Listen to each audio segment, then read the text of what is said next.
बिस्मिल्लाहिर्रहमानिर्रहीम। अस्सलामुअलैकुम। आज हमारा टॉपिक है life cycle of angiosperm, a typical flowering plants life cycle.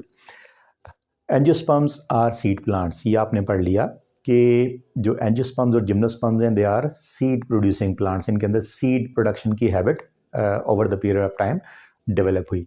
अब इनमें से जो एंजियोस्पर्म्स हैं ये most successful group of seed plants हैं, यानी स्पर्मेटोफाइट्स के अंदर जो मोस्ट सक्सेसफुल ग्रुप अर्थ के ऊपर हैं, टेरेस्ट्रियल कंडीशन के ऊपर हैं, they are called as angiosperms.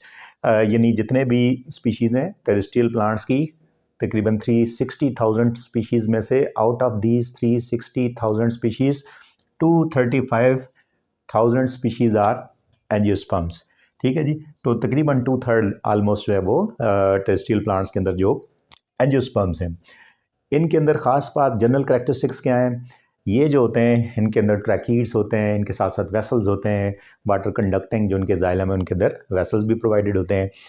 They have 2 root stem and leaves, they have tap roots. Some कुछ प्लांट्स जो होते हैं उनके अंदर एडिशनली एडवेंटिशियस रूट्स भी डेवलप होती हैं, and they have a stem which may be woody in dicots. Leaves जो होते हैं इनके अंदर वैरायटी ऑफ लीव्स हैं, they may have reticulate or parallel venation as far as their leaves are concern, they have megaphyllous leaves. इसी तरह इनके अंदर फ्लावरिंग और फ्रूट्स प्रोडक्शन की एबिलिटी डेवलप हुई कि इनकी मॉडिफाइड शूट्स जो थी उन्होंने थैलेमस बना दिया, और मॉडिफाइड शूट्स के ऊपर मॉडिफाइड लीव्स जो थे they develop into sepal, petal, stamen and carpels. तो these are the floral leaves, they are modified leaves. Sepals का काम क्या होगा? इनका काम प्रोटेक्शन होगा। पेटल जो होते हैं they are colourful and they are involve in pollination. Stamens are male reproductive parts, they are parallel to the male cones in gymnosperm. इसी तरह carpel is the female reproductive part which is parallel to the female cone in gymnosperm. वही आपने पढ़ लिया कि megasporophyll जो थे female cone के, दे unite marginally and enclosing ovules inside, and इस इनक्लोज होने की वजह से ही आप इनको क्या कहते हैं? एंजियोस्पर्म्स। एंजियोस का मतलब है वेसल और sperma means seed. So their seeds are enclosed in a vessel-like structure. That is why they are called as angiosperms. In angiosperms के अंदर apart from these general characteristics, they are heterosporous. इनके अंदर 2 किस्म के spores बनते हैं। ये microspores भी बनाते हैं और ये मेगास्पोर्स भी बनाते हैं। Microspores are smaller in size and megaspores are larger in size. Heterospory is the phenomenon. इसी तरह जो हेट्रोमॉर्फिक अल्टरनेशन ऑफ जनरेशन है उसमें डिप्लोहेप्लांटिक लाइफ साइकिल में they have sporophyte generation which is dominant. यानी आपको जितने भी फ्लावरिंग प्लांट्स के अंदर रूट, स्टेम, लीव्स और वेजिटेटिव बॉडी जो उनको नजर आती है आपको, that is their sporophyte, and their gametophyte generation is highly reduced. और ये गेमिटोफाइट जनरेशन इतनी रिड्यूस है कि in case of male gametophyte they consist of only 2 cells, generative nucleus and tube nucleus, and they develop pollen tube, and this whole structure is called as male gametophyte. ठीक है जी, जो इससे बनता है। और female gametophyte consist of only 7 cells, यानी इनके अंदर आर्शिगोनिया वगैरह नहीं बनते। और मेगास्पोर जो फीमेल गेमिटोफाइट बनाता है उसको आप कहते हैं embryo sac. It consist of only 7 cells, जो आप पढ़ेंगे आगे। So they are enclosed seeded plants, and as far as the life cycle is concerned, they have diplohaplontic alternation of generation. इनमें sporophyte generation is dominant, conspicuous, prominent, and gametophyte generation is highly reduced.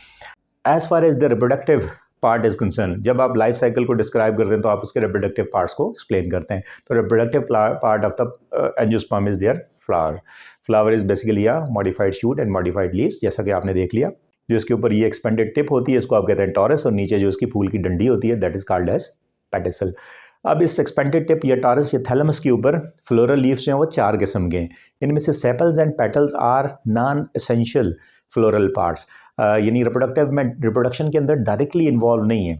इनकी job जो होती है, sepals की job है protection, early stages के अंदर flower की protection, while petals are colourful, they are provided with chromoplast. इनके अंदर क्रोमोप्लास्ट होते हैं which give them characteristic colour, और इसकी वजह से they attract insect for pollination, जिसके लिए इनके लीव्स जो हैं वो मॉडिफाइड हैं। अब जो इनके अंदर एसेंशियल पार्ट्स हैं, their essential parts are stamens and carpels. तो जब आप इसके रिप्रोडक्शन को डिस्कस करेंगे तो रिप्रोडक्शन में आप इनके स्टेमन्स और कार्पल्स को डिस्कस करेंगे। As far as stamens are concern, stamens के अंदर जो इनकी मेल रिप्रोडक्टिव पार्ट जो होते हैं स्टेमन्स, इनकी कलेक्शन को आप कहते हैं androecium, and this stamen consist of a filament and upper expanded tip is called as anther. तो ये नीचे जो आपको टिप, इसकी जो फिलामेंट है, जो इसकी डंडी है, और इसके ऊपर जो एक्सपेंडेड टिप है, it is called as anther. जब आप एंथर का क्रॉस सेक्शनल एरिया देखते हैं तो इस एंथर के अंदर आपको पोलन सैक्स नज़र आती हैं, microsporangia, 2 or more pollen sacs are there. जब आप इसको काट के देखते हैं तो इसके अंदर आपको पोलन सैक्स यानी माइक्रोस्पोरेंजिया के अंदर आपको माइक्रोस्पोर नजर आते हैं। लेकिन ये कैसे बनते हैं, यहाँ पर डिप्लाइड जनरेशन है, जाहिर है sporophyte generation is diploid generation, तो इसके अंदर जो सेल्स होंगे they are microspore mother cells, they are diploid, they will undergo meiosis and they will produce haploid microspores. तो यहाँ पर मियोसिस होगी और इसके नतीजे में छोटे स्पोर्स माइक्रोस्पोर्स प्रोड्यूस होंगे और माइक्रोस्पोर जो होते हैं वो हैप्लाइड होते हैं। यहाँ से आगे आपके पास इनकी हैप्लाइड जनरेशन यानी गेमिटोफाइट जनरेशन स्टार्ट हो जाती है। अब माइक्रोस्पोर जर्मिनेट करेंगे तो ये क्या बनाएंगे, पोलन ट्यूब। माइक्रोस्पोर का स्ट्रक्चर बिल्कुल सिंपल है, outer layer is called as exine, protective layer inner is called as intine, they are provided with 2 nuclei, generative nucleus and tube nucleus, and they are provided with these 2 wings and they can disperse through wind or with the help of insects.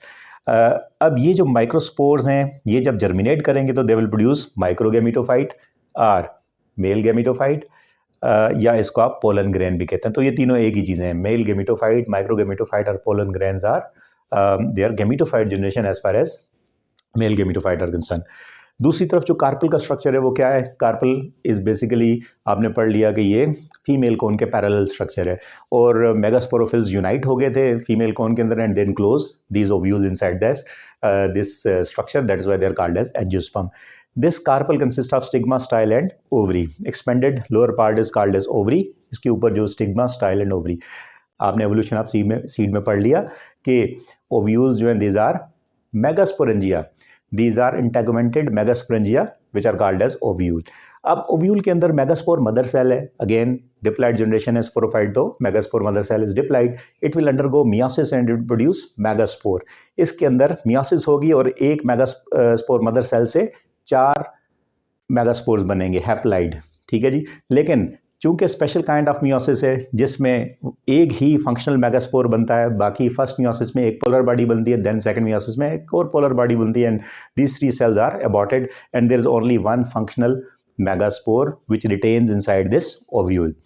अब megaspore जो है वो उसने क्या बनाना है, उसने female gametophyte बनानी है। जैसे आपने पढ़ा कि microspore develop into male gametophyte, तो megaspore will develop into a female gametophyte. Female gametophyte is highly reduced in case of angiosperm. यानी female gametophyte जो megaspore से develop होगी उसके अंदर there are no archegonia. They consist of only 7 cells. यानी इसके अंदर माइटोसिस होगी मेगास्पोर के अंदर, इट विल प्रोड्यूस 4 सेल्स, दोनों पोल्स पे चले जाएंगे, एक सेल माइग्रेट करेगा ऊपर से नीचे की तरफ, एक नीचे से ऊपर की तरफ, and these 2 will fuse to form the structure which is called as fusion nucleus. यहाँ पर ये ऊपर वाले जो 3 आपको नजर आ रहे हैं दीज आर एंटीपोडल्स, उसके नीचे 2 fuse nucleus are polar nuclei which fuse to form fusion nucleus, and then उसके बाद एक सिंगल जो होगा सेल जो होगा that is called as egg or oosphere, and then there are 2 synergids. अब ये total female gametophyte consist of only these 7 cells. These 7 cell containing female gametophyte is called as embryosaic. Embryosaic female gametophyte or megagemetophyte consist of these 7 cells: antipodals, synergids, funiculus and egg. तो ये total मिला के 7 cells हैं। जो megaspore it will develop into these 7 cells. अब ये 7 sales किसके अंदर हैं, इस ओव्यूल के अंदर मौजूद हैं। पोलन्स जो होंगे वो हवा के ज़रिए डिस्पर्स होंगे या इंसेक्ट्स के ज़रिए से, obviously they will reach at stigma, ये फूल की जो फीमेल रिप्रोडक्टिव पार्ट है दैट इज कॉल्ड कार्पल, इसकी जो स्टिकी सरफेस होती है इसको आप कहते हैं स्टिग्मा, और इस स्टिग्मा के ऊपर आके पोलन लैंड करते हैं। Then pollens will develop their pollen tube. ये जो आपको नज़र आ रही है this is pollen tube. They keep on developing this pollen tube up till the micropylar end, यानी distal end of the embryo sac, ये यहाँ पर पहुँच जाएंगे। और यहाँ पर पहुँचने के बाद यानी आगे ट्यूब न्यूक्लियस आगे आगे होगा। ये ट्यूब न्यूक्लियस जो है it is responsible for formation of this pollen tube, ठीक है जी। और इसके पीछे ये जो जनरेटिव न्यूक्लियस है it will divide into 2 sperms, ठीक है जी। तो these 2 sperm will reach up till embryo sac through this pollen tube. Pollen tube के जरिए से 2 स्पर्म यहाँ पे पहुँचेंगे। अब वन ऑफ द स्पर्म जो होगा, यानी 2 स्पर्म्स हैं, इनमें से एक स्पर्म फर्टिलाइज करेगा फ्यून न्यूक्लियस को। This fusion nucleus will be turn into a endosperm nucleus, ठीक है जी। और दूसरा स्पर्म जो होगा it will fertilize the egg and it will develop into a zygote और oosphere, ठीक है जी। तो at a time 2 double fertilization होगी।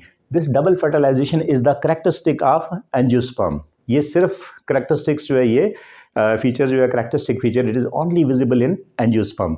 दूसरे किसी ग्रुप के अंदर डबल फर्टिलाइजेशन नहीं होती, यानी जिम्नोस्पर्म्स के अंदर डबल फर्टिलाइजेशन नहीं होती। ये करेक्टरिस्टिक फीचर है किसका? फ्लावरिंग प्लांट्स का। अब फ्लावरिंग प्लांट्स को इसका एडवांटेज क्या है? Why they are involve in double fertilization? तो उसकी बेसिक रीज़न जो होती है वो ये होती है कि in case of gymnosperm fertilization हो या ना हो, ovule will start accumulating reserve food inside their endosperm which is haplide endosperm। उसके अंदर ये reserve food accumulate करना शुरू कर देते हैं whether fertilization occurs or not। so अगर fertilization नहीं होती तो ovule जो होता है उसके अंदर reserve food ज़ाया हो जाती है। but in case of angiosperm they come up with a new strategy। Angiosperm थोड़े से सियाने निकले। इनके अंदर क्या होता है? इनके अंदर एडवांसमेंट या अडेप्टेशन क्या डेवलप हुई कि वंस फर्टिलाइजेशन होगी then they will start accumulation of reserve food for developing embryo. अगर फर्टिलाइजेशन नहीं होती तो इनके अंदर रिजर्व फूड अकोमोलेट नहीं होगी। सो एक स्पर्म फर्टिलाइज करता है एग को और एक स्पर्म फर्टिलाइज करता है फ्यूनिक्लियस को, और fusion nucleus is turn into endosperm. This endosperm is a nutritive tissue. ये जब डिवाइड होगा endosperm nucleus and it will produce a multi cellular nutritive tissue which will start accumulating reserve food and it will provide this reserve food to the zygote which will develop into a embryo। तो developing embryo के लिए nourishment कहाँ से आएगी? वो आएगी endosperm tissue से। Endosperm जो होगा वो रिजर्व फूड अपने अंदर भी एक्युमुलेट कर सकता है। कुछ सीड जो होते हैं एंडोस्पर्मिक सीड होते हैं, वीट वगैरह, कॉर्न वगैरह, और कुछ ऐसे होते हैं जिनके अंदर रिजर्व फूड एंडोस्पर्म से कॉटिलिडन के अंदर शिफ्ट हो जाती है, और कॉटिलिडनस सीड जो होते हैं they have reserve food inside their cotyledon. तो दो किस्म के सीड्स हो सकते हैं। अब इन बोथ केसेस आप देखते हैं कि जाइगोट जो होता है it develops into a embryo. Zygote का जो एम्ब्रियो का जो स्ट्रक्चर है इसमें soon they will differentiate into 3 parts. Cotyledon एक या दो हो सकते हैं, hypocotyle and epicotyle। Hypocotyle will develop into a root and epicotyle will develop into a shoot and seedling will emerge। and seedling जो होगा उसके बाद complete plants के अंदर दोबारा grow करके and again it will reach at reproductive maturity and it will start producing their flower, and flowers are modified shoot and modified leaves। Thank you very much. Have a nice day.